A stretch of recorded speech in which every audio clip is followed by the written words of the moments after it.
اور ایک دوسری روایت میں آتا ہے سوائے کسی ایسے گناہ کے جو بخشا نہ جائے، اور سب سے بڑا گناہ تو شرک ہے، اس کے علاوہ اللہ تعالیٰ یتیموں کو کی پرورش کرنے والوں کو بہت جزا دیتا ہے۔ اللہ تعالیٰ کے فضل سے جماعت میں بھی یتیموں کا خیال رکھا جاتا ہے۔ افریقہ اور بعض ممالک میں یتیم بچوں، احمدی یتیم بچوں کے علاوہ غیر جماعت اور عیسائیوں کے بچوں کو بھی خرچ برداشت کرتی ہے جماعت۔ لیکن اس وقت میں پاکستان کے حوالے سے جو یتامہ کی خبرگیری کی جو تحریک ہے اس کا احاطہ کرنا چاہتا ہوں۔ اللہ تعالیٰ کے فضل سے پاکستان میں یکسر یتامہ کمیٹی کام کر رہی ہے۔ یہ حضرت خلیفۃ المسیح رابع نے 1999 میں جوبلی سال میں جو شکرانے کے طور پر اس وقت تحریک فرمائی تھی کہ 100 یتیموں کا ہم خیال رکھیں گے، لیکن اس کے کام میں بہت وسعت پیدا ہو چکی ہے، اور پہلے تو 100 ہاسٹل میں رکھنے تھے، لیکن ان کے عزیزوں اور رشتہ داروں نے یہی کہا کہ جماعت جو ضرورت مند تھے کہ جماعت ان کے اخراجات پورے کرتے ہم اپنے پاس رکھیں گے۔ تو بہرحال وہ 100 سے اب تعداد بہت بڑھ چکی ہے، اور اس کام میں بڑی وسعت پیدا ہو چکی ہے۔ یتیموں کی خبرگیری کے الہی احکامات اور احادیث ہم نے سنی، اس سے اس کی اہمیت کا اندازہ بھی لگ گیا کہ کتنا اہم کام ہے یہ۔ اور جیسا کہ میں نے کہا کہ اس کام میں وسعت پیدا ہو چکی ہے، اس وقت تک پاکستان میں 500 خاندان کے 2700 یتیم ہیں جو اس کمیٹی کے ذریعے کفالت ہیں بجائے 100 کے، اور ماہوار ان پر 25-30 لاکھ روپے خرچ ہوتا ہے، اور بڑی احتیاط سے یہ خرچ کیا جاتا ہے، یہ نہیں کہ ضائع کیا جا رہا ہے۔ اس میں کھانے پینے کے اخراجات ہیں، ان کی تعلیم و تربیت کے اخراجات ہیں، پھر علاج معالجے کے اخراجات ہیں، پھر بچیاں جو جوان ہوتی ہیں ان کی شادیوں کے اخراجات ہیں، اسی میں سے کیے جاتے ہیں۔ پھر بعض یتیموں کے مکان وغیرہ تو ہیں، لیکن اس کو مینٹین کرنے کے، مرمت وغیرہ کرنے کے پیسے نہیں ہوتے، وہ دیے جاتے ہیں۔ تو بہرحال ایک وسیع خرچ ہے، اور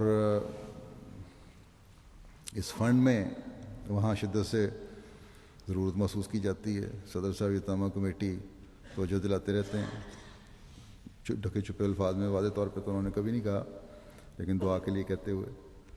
اس لیے میں آج تمام ان پاکستانی احمدیوں کو جو امریکہ، کینیڈا اور یورپ میں رہتے ہیں یا انگلستان میں، ان کو یہ تحریک کرنا چاہتا ہوں کہ اس تحریک میں حصہ لیں، اور اس سے بڑی خوش قسمتی اور ایک مومن کے لیے کیا ہو سکتی ہے کہ اسے آن حضرت صلی اللہ علیہ وسلم کے قدموں میں جگہ ملے۔ میں نے ایک اندازہ لگایا تھا کہ اگر انگلستان، یورپ، امریکہ اور کینیڈا کے احمدی گھر کے افراد کے حساب سے فی کس 7 سے 10 پاؤنڈ سالانہ بھی دیں، ماہانہ نہیں، سالانہ 10 پاؤنڈ سالانہ بھی دیں، تو ایک بہت بڑا بوجھ ان یتامہ کا سنبھال سکتے ہیں جو پاکستان میں اس وقت جن کی زیر کفالت یتامہ کمیٹی کر رہی ہے۔ تو یہاں رہنے والوں کے لیے 10 پاؤنڈ ایک معمولی رقم ہے سال کی، لیکن کئی یتیموں کے روشن مستقبل میں یہ 10 پاؤنڈ بہت بڑا کردار ادا کر سکتے ہیں، اگر ہر فرد جو ہے گھر کا دینے والا ہو، اور جو مخیر حضرات ہیں وہ اس سے زیادہ بھی دے سکتے ہیں۔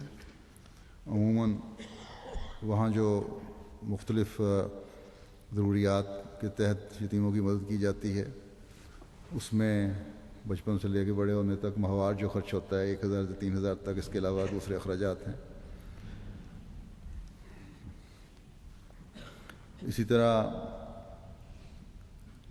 پاکستان کے احمدی جو ہیں، جو مخیر حضرات ہیں، صاحب حیثیت ہیں، ان کو بھی توجہ دلانا چاہتا ہوں کہ یتیموں کے فنڈ میں بڑھ چڑھ کر حصہ دیں۔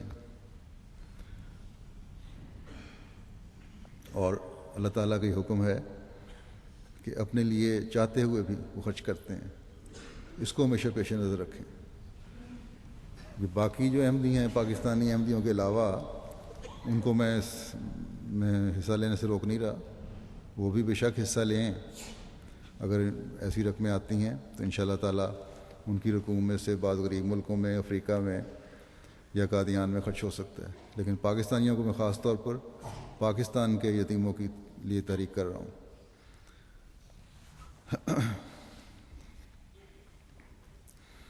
اللہ تعالیٰ ہمیں توفیق دے کہ ہم معاشرے کے اس کمزور طبقے کے کا حت الوسع حق ادا کرنے والے بنیں اور اللہ تعالیٰ کی رضا حاصل کرنے والے بنیں.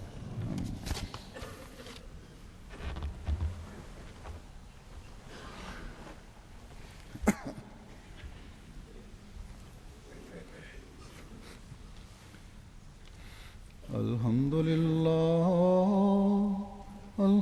للہ نحمده ونستعینه ونستغفره ونؤمن به ونتوکل علیہ ونعوذ باللہ من شرور انفسنا ومن سیئات اعمالنا من يهده الله فلا مضل له ومن يضلل فلا هادي له ونشهد أن لا إله إلا الله ونشهد أن محمدا عبده ورسوله.